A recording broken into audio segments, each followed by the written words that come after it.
खतरनाक पुलिस मुकाबला। मुलजिम जदीद हथियारों के साथ 90 मिनट तक पुलिस पर गोलियां बरसाता रहा। मुलजिम के घर से कौन सी चीजें मिली हैं? खौफनाक इंकशाफात। रेड हुई। इसने 90 मिनट्स जो है पुलिस के साथ मजामत की। 9mm की फायरिंग की है, 30 बोर से फायरिंग की है।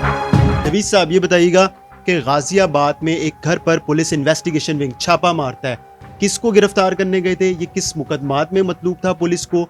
और फिर ये जो दहशत गर्दी की जो जिस तरह से तकरीब खारी में इस्तेमाल होने वाला मवाद था, वो इसके घर में कैसे पुलिस को मिला? हमारे पास मल्टीपल कंप्लेंट्स आई, FIR रजिस्टर हुई कि एक बंदा है जिसका नाम मंसर लोधी है, गाजियाबाद का रिहायशी है, और उसने काफ़ी सारे लोगों के, किसी के 5 लाख देने, किसी के 10 लाख देने, किसी के 15 लाख देने, और वो पैसे वापस पे नहीं कर। तो इसने उधार लिए हुए थे? जी, इसने एक बोली वाली कमेटी कहते हैं कि वो इसने स्टार्ट की हुई थी, जिसमें लोगों से पैसे लेता था, और जो लोग नहीं, जिनकी बाद में होती थी, उनसे छोटी के चेक ले लेता था कि आप पे करते जाएं तो मैं आपका चेक आपको वापस कर दूंगा। ये वहाँ पर एक चीज़ चल रही थी, बट जब लोगों को नज़र आया कि फ्रॉड कर रहा है तो उन्होंने आके पुलिस को कंप्लेंट करवाई।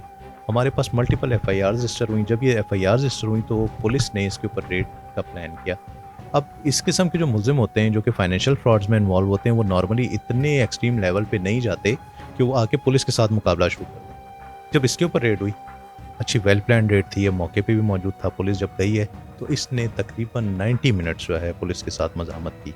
मजामत कैसे की? कोई गोलियां चलाई? इसने 9mm की फायरिंग की है, इसने 30 बोर से फायरिंग की है, वहाँ से हमें MTs भी मिली हैं।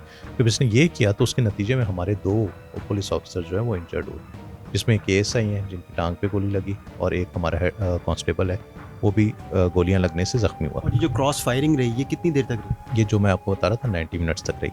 जब ये हो जाता है तो हम अपने दोनों ऑफिसर्स को शिफ्ट करते हैं hospital for treatment, and then we call all other agencies जो कि हमारे पास इस किस्म के मुलजिमान को अरेस्ट करने में असिस्टेंस देती हैं। हमने कॉर्डन किया, हमने इस पर रेड की प्रॉपर। इसको जब कस्टडी में लिया तो लोगों के साथ जब हमने इंटेरोगेशन की, इंटरव्यू किया कंप्लेनेंट का, इसकी इंटेरोगेशन की, तो ये बात सामने आई कि उनसे काफ़ी सारे पैसे ले चुका है, कई लोगों के पैसे इसने देने हैं, काफ़ी अरसे से उनके साथ फ्रॉड कर रहा है, अपने ऊपर खर्च कर रहा है, अपने मोस्ट प्रोबेबली अपने रिलेटिव्स को भी दे रहा होगा। तो वो चीज़ें अभी तक अंडर इन्वेस्टिगेशन है, और जैसी कोई हमें कामयाबी मिलती है तो वो हम ना सिर्फ ये कि अपने कंप्लेंट्स के साथ शेयर करेंगे बल्कि मीडिया के साथ भी शेयर। अच्छा, ये भी बताइएगा, फायरिंग इसने अकेले ने की या इसके घर में कोई और भी मौजूद था जो इसके साथ फायरिंग कर रहा था? जो हमें शवाहिद मिले हैं वो इस अकेले नहीं किए। और इसके पास ये सब चीज़ें आई कहाँ से, जिस तरह जैकेट है और ये असला है? इस केस में इसने ये दोनों जो वेपन्स हैं वो इसने परचेज किए असला डीलर से, ठीक है, और इसने अपने पास रखे हुए थे। हमने उसके अगेंस्ट भी लिखकर भेजा है कि तमाम ऐसे असला डीलर जो सिर्फ ये कि ना लाइसेंसी वेपन के अलावा वेपन फरोख्त करें, उनके खिलाफ भी एक्शन लिया जाए, जिस पे होम डिपार्टमेंट ने एक बहुत बड़ी इंक्वायरी की है, और ऐसे काफ़ी सारे असला डीलर जो इस किस्म के क्राइम में इन्वॉल्व हैं उनके अगेंस्ट एक्शन हो रहा है। अब नेक्स्ट चीज़ ये कि इसके पास जो जैकेट है वो इसने कैसे बनाई, और कौन इसको असिस्ट कर रहा था उसमें, कौन इसको गाइड कर रहा था, और इसका मोटिव क्या था उसके पीछे। जब हमने इस पर इन्वेस्टिगेशन की तो इसका ये था कि जी, मेरे जहन में ये था कि जब मुझ पर प्रेशर आएगा ज़्यादा तो मैं ये जैकेट पहन के सुसाइडल ब्लास्ट जो है वो कर दूंगा। अब इस प्रेशर किस चीज़ का आएगा? पब्लिक का ज़ाहिर है प्रेशर आना था, जिनके लाइबिलिटीज़ इस पे बनती थी फाइनेंशियल। ब्लास्ट करना कहाँ पे था? जो लोग इससे पैसे मुतालबा कर रहे थे इसके घर आते लेने के लिए, उनके साथ इसने करना था? इसका ये प्लान था कि जहाँ पर भी इसको घेरा गया, जहाँ पर भी हुआ तो ये वो करेगा, बट क्योंकि पुलिस ने बड़ा टाइमली रेड किया, इसकी वो जैकेट इस वक्त कंप्लीट नहीं थी, अदरवाइज मोस्ट प्रोबेबली इसने वो जैकेट पहन के सुसाइडल जो ब्लास्ट है वो कर देना था।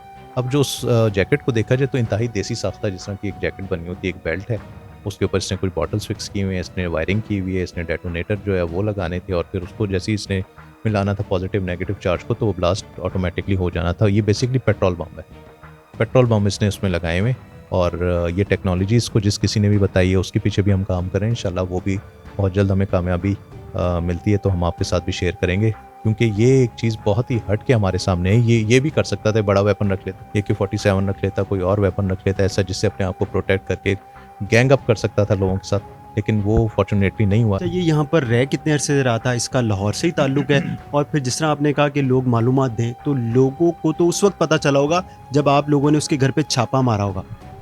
ऐसा नहीं है, लोगों को मेरे ख्याल से इसमें पहले चीज़ें पता होंगी, क्योंकि उनका काफ़ी इसके साथ लेन देन था, मिलना जुलना था, ये उनको थ्रेट भी करता होगा, इस किस्म के लोग थ्रेट भी करते हैं, डराता धमकाता भी होगा। ये मैं नहीं कह सकता कि वो इनको ये कहते हैं कि मैं तुम्हें सुसाइडल जैकेट पहन कर फाड़ दूंगा, लेकिन ये कि उनको बामुसल्ला था ये, उनको यकीनन धमकियाँ भी देता होगा। तो इस किस्म के लोग जो है हमारे, क्योंकि माशरे में एक आम इंसान के तौर पे जब हम ज़िंदगी गुजारते हैं, किसी से आपको पैसे लेने हो, वो 10 दफ़ा आपको तो धमकाता है, डिले कराता है, ठीक है। तो इस किस्म के लोग इसी तरह होते हैं, लेकिन ये एक एक्सट्रीम लेवल तक जा चुका है।